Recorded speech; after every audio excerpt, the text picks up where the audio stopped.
कुछ समय पहले, कुछ वीक्स पहले और डेज पहले मैं कहूँगा कि जिस कायरता से हमला किया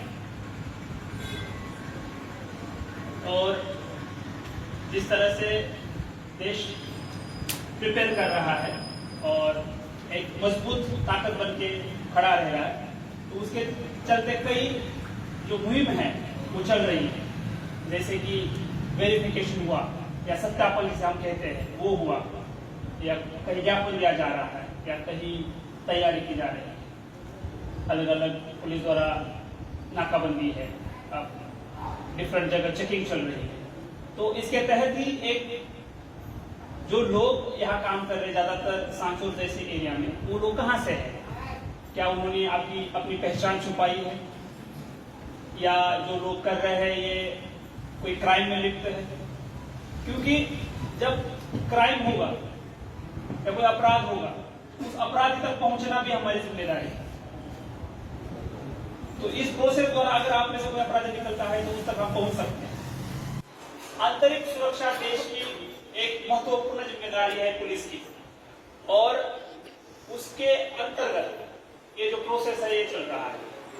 आप लोग यहाँ काम कर रहे हैं, अलग अलग जो पेशे है उसमें काम कर रहे हैं, सुनार हो सकता है, कोई कपड़े की फैक्ट्री हो सकती है, कोई भी चीज हो सकती है। तो आपको बहुत बहुत सिंपल काम करना है। उसमें आपका सत्यापन मतलब क्या होता है? आपका फोटो, आपका आइडेंटिटी कार्ड, उसमें बस आधार ही नहीं है, क्योंकि आधार फर्जी बनता है। आधार के साथ अन्य कोई दस्तावेज जो आपकी पहचान बता सकता है कि आप कहां से हो। दूसरी चीज, आप यहाँ कब से हो, आप यहाँ कहाँ काम कर रहे हैं और कहाँ रह रहे हैं। अगर आपकी फैमिली के साथ रह रहे हो तो फैमिली डिटेल्स। ये एक्सरसाइज क्यों चल रही है? शीतलवाना में आपने देखा होगा कि 10 दिन पहले 10 लोग ऐसे मिले जिनके पास उनका कोई आइडेंटिटी नहीं थी, प्रमाण पत्र नहीं था, कोई ऐसा सबूत नहीं मिला जिससे वो एस्टैब्लिश हो सके कि वो वहां के हैं। तो उसके बाद आगे की कार्रवाई की गई। तो शिकायतें आई है, कंप्लेंट्स आई है। कितने लोग हैं उस पर्टिकुलर दुकान में काम करने वाले? मान लो एक कोई व्यापारी अपना है तो उसके अंदर 8 लोग काम कर रहे हैं, 10 लोग काम कर रहे हैं, इसका आंकड़ा तय नहीं है। उसके बाद वहां जो लोग काम कर रहे हैं उनका कहीं इंद्राज नहीं है, कहीं रजिस्टर में नाम नहीं है, ना ही कहीं पुलिस के रिकॉर्ड में उसका नाम आया है।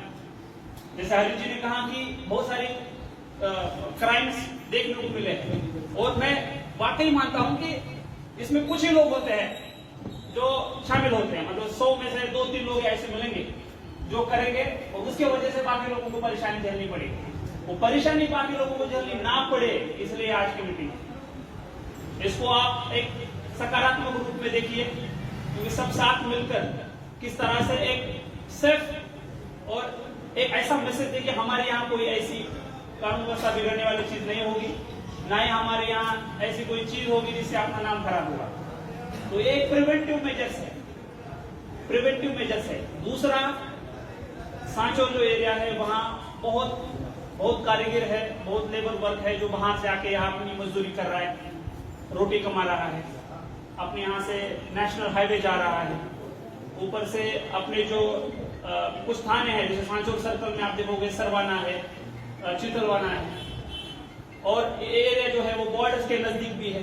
तो इस चीजों को लेकर हमें थोड़ा सतर्क होना है, और जो भी मुहिम चल रही है सरकार की, पुलिस की हो सकती है, प्रशासन की हो सकती है, और कोई ऑर्गेनाइजेशन जिम्मेदार हो सकती है, आसूचना हो सकती है, इंटेलिजेंस हो सकता है, तो उनको हमें डायरेक्टली सपोर्ट करना है उनके मुहिम में, सेफ इन्वायरमेंट इंश्योर करने में, अपनी देश की जो सिक्योरिटी है, आंतरिक सुरक्षा है, उसको प्रभावी तरीके से बरकरार रखने में। जो लोग हैं अपने यहाँ रह रहे हैं उनमें ऐसा नहीं होना चाहिए कि ये जो बंदा है इसे मैं नहीं जानता हूं, ये बंदा कब से यहाँ रह रहा है, इसकी पहचान किसी को पता नहीं है, ना ही उस व्यापारी को पता है, ना ही आजू बाजू के लोगों को पता है। तो कोई भी बाहर से आ रहा है, रह रहा है और जा रहा है। तो जब हमारे पास उसका फोटो होगा, उसका मोबाइल नंबर होगा, उसका नाम होगा, उसके जो दस्तावेजी है, आइडेंटिटी हो सकती है, या वो कब से यहाँ रह रहा है, कहाँ से आया है, तो इन चीजों की वजह से क्या होगा कि जो अपराधी है वो अपराधियों के खिलाफ कार्रवाई प्रभावी हो सकती है, अगर वो यहां से क्राइम करके भले ही चले जाए तब भी। तो आप बेझिझक जो सत्य बात है वो आप बताइए। अभी जैसे हरि जी ने कहा कि एक डेडिकेटेड विंडो हम तैयार करेंगे, जहां अकेला कारागिर जाने के बजाय, अकेला लेबर जाने के बजाय उनका जो व्यापारी वर्ग है वो खुद वो लिस्ट बना के एक परफॉर्मा हमारी तरफ से आपको दिया जाएगा कि इस परफॉर्मा में ये डिटेल भरना है। जैसे उसमें आपका नाम हो सकता है, मोबाइल नंबर हो सकता है, कहाँ रह रहे हो, किसके यहाँ काम कर रहे हो, आपका आधार कार्ड हो सकता है। उसके अलावा और जो डिटेल्स इसका कॉलम हम बना के आपको दे देंगे परफॉर्मा। तो कोई व्यापारी हो सकता है वो खुद अपने यहाँ 8 लोग रह रहे तो 8 लोगों का भर के वो वहां पे जमा कर सकता है फोटो के साथ। तो ये जो चीज है ये अपने लिए, आपके लिए, सबके लिए बेनिफिशियल है, लाभदायक है। इसको सकारात्मक दृष्टि से देखिए। और अगर आप सही तरीके से है, आपके पास सब कुछ है, तो आपको कोई परेशानी नहीं करेगा।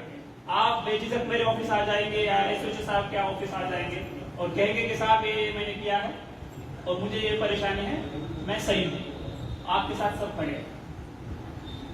तो ये जो चीज है इसको आप समझिए, क्योंकि इस मुहिम के लिए और देश के लिए बहुत जरूरी है।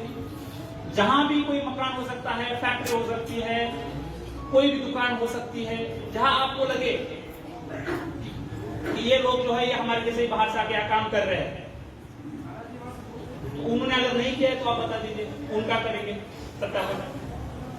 तो वेरिफिकेशन या सत्यापन वही होता है कि आपकी पहचान, आप कहां से आ रहे हो, आपके पास डॉक्यूमेंट क्या है, किसके आ रहे हो, क्या काम कर रहे हो। गर्मी ज्यादा यहाँ है इसलिए मैं आपका ज्यादा टाइम नहीं लूंगा, बट ये मैं आपको क्लियर कर देता हूं कि आपका जो भी बीट कांस्टेबल होगा, हमने एक लिस्ट सर्कुलेट की थी जिसमें संबंधित बीट का संबंधित पुलिस कौन है, इसका कॉन्टेक्ट नंबर आपके पास शेयर किया है। सभी व्यापारी वर्ग आपको आपके साथ साझा करेंगे वो चीज, और वो आप हमारे तक कोई भी जानकारी हो तो वो बीट कांस्टेबल द्वारा हम तक पहुंचा सकते हैं। और पूरा व्यापारी वर्ग है यही चाहता है कि अगर आप रोजगार कमा रहे हो, आपकी रोटी कमा रहे हो, तो बिल्कुल करें, आपका अधिकार है, आप आपका निवारण करिए। बट जो भी चीज है इसमें वेरिफिकेशन में, सत्यापन में आप सहयोग दीजिए। ये आपके लिए, देश के लिए और हमारे लिए, और एक बेटर पुलिसिंग, एक बेटर प्लेस जहां कोई क्रिमिनल सोचेगा नहीं कि मैं कोई क्राइम करूं या मैं यहां आगे चुपके से क्राइम करके जा सकता हूं। तो ये जो मैंने कहा ना 2-3 लोग ये होते हैं, तो वो लोग भी बाद में ना डरे। तो सबकी पहचान बहुत जरूरी है, सबकी आइडेंटिटी बहुत जरूरी है, सबकी इंफॉर्मेशन हमारे पास होना बहुत जरूरी है। तो इसमें आप सहयोग करिए, मैं यही कहूंगा। और आप फ्रैंकली बताइए, गलत मत बताइए, सत्य बताइए, झूठ मत बताइए। क्योंकि अगर आपके पास कोई डॉक्यूमेंट नहीं है, दस्तावेज नहीं है, तो आप खुद आके बताइए कि मैं यहाँ इतने साल से काम कर रहा हूं, मेरे पास ये डॉक्यूमेंट नहीं है, ये नहीं है। तो आके बताइए, पुलिस आपको अगली प्रोसेस बताएगी। ऐसा ना हो कि आपके पास कोई दस्तावेज नहीं है और इसके चलते आप आके पुलिस को नहीं बता रहे हो, तो उसको अदरवाइज लिया जाएगा, उसको गलत मंशा, गलत इंटेंशन से लिया जाएगा। आपके पास कोई डॉक्यूमेंट नहीं है उसके संबंधित, तो आप खुद आके आइए, तो बता दीजिए कि मैं यहाँ काम कर रहा हूँ, इतने साल से काम कर रहा हूँ, मैं यहाँ से आया हूँ, मेरे पास ये डॉक्यूमेंट नहीं है, ये दस्तावेज नहीं है।